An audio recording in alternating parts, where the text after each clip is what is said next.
हो प्रशांतराव, कुठे आहात? कुठे तुम्ही? एवढे कॉल केले, तुम्ही एक कॉल उचलला नाही. हा, चला चला, काही कारण देऊ नका. आमच्या साहेबांच्या कामाचं काय झालं? अजून वेळ हवाय. प्रशांतराव, तुम्हाला आधीच बराच वेळ दिलाय साहेबांनी. हे बघा, साहेबांनी 5 लाख रुपये तुम्हाला मोजून दिले.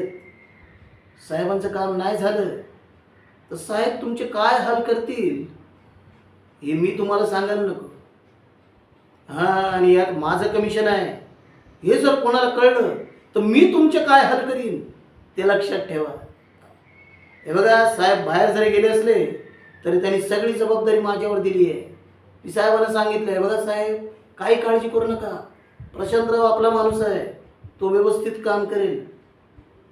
मग हे काम तुम्हाला केलंच पाहिजे प्रशांतराव, नाही तर साहेबांशी गाठ आहे आणि माझ्याशी सुद्धा.